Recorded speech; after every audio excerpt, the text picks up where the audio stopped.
চট্টগ্রাম বিশ্ববিদ্যালয়ের 2025-26 শিক্ষাবর্ষের এই ইউনিটের ভর্তি পরীক্ষার ফলাফল প্রকাশ হয়েছে। কিভাবে তোমরা তোমাদের ফলাফল চেক করবে আজকের ভিডিওতে সেই পদ্ধতি দেখিয়ে দিব। চলো শুরু করা যাক। ফলাফল দেখার দুইটা ওয়ে রয়েছে, এক হচ্ছে ওয়েবসাইটে, আরেকটা হচ্ছে এরকম একটা পিডিএফ দেওয়া হয়েছে যেখান থেকে তোমার রেজাল্টটা একটু কষ্ট করে বের করে নিতে হবে। তোমরা স্ক্রিনে দেখতে পাচ্ছ যে প্রথম যার সিরিয়ালটা দেওয়া আছে এই শিক্ষার্থীর রোল নাম্বার, মেরিট পজিশন এবং টোটাল স্কোর দেওয়া আছে।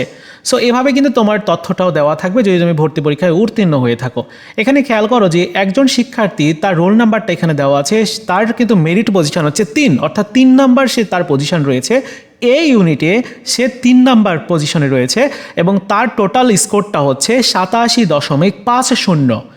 সো এভাবে কিন্তু তোমার রেজাল্টটা তুমি দেখতে পারবে এই শিটের মাধ্যমে। তোমাদের কি করতে হবে, এই ভিডিওর প্রথম পিন কমেন্টসে আমি এই শিটের ডাউনলোড করার লিঙ্ক দিয়ে রাখলাম, যে লিঙ্কে ক্লিক করলে তুমি এরকম একটা শিট ডাউনলোড করবে এবং ওপেন করার পর উপরের দিকে একটা সার্চ বার দেখতে পারবে।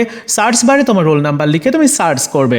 তবে প্রত্যেক ফোনের জন্য সেটি অ্যাভেলেবেল হবে না, মানে সার্চ বার অনেক ফোনে দেখা যাবে না, সেক্ষেত্রে একটু তোমাকে খুঁজে বের করতে হবে। অনেকে বলতে পারে যে ভাইয়া আর অন্য কোনো ওয়ে আছে? হ্যাঁ, অবশ্যই আছে, সেটি হচ্ছে ওয়েবসাইটে। কিন্তু ওয়েবসাইট, তাদের যে পচামার্কা ওয়েবসাইট, কোনো কিছুই দেখা যাবে না। এখানে আসলে দেখাচ্ছে যে সিস্টেম ইজ নট অ্যাভেলেবেল, অর্থাৎ কোনোভাবে এখান থেকে তুমি রেজাল্ট দেখতে পারবে না। আপাতত তোমাকে এই শিট থেকেই রেজাল্টটা দেখতে হবে, কিছু করার নাই। তাদের যেহেতু ওয়েবসাইটটা বন্ধ, সেক্ষেত্রে এখান থেকেই দেখতে হবে। আমি আবারও বলছি, এই ভিডিওর প্রথম পিন কমেন্টসে আমি এই পিডিএফটির ডাউনলোড করার লিঙ্ক দিয়ে রাখলাম, তোমরা একটা ক্লিক করে ডাউনলোড করে নিও প্রত্যেকেই। তো বন্ধুরা, এই ছিল আজকের মতো ভিডিও। দেখা হচ্ছে নতুন ভিডিওতে। ভালো থাকো সবাই, ধন্যবাদ।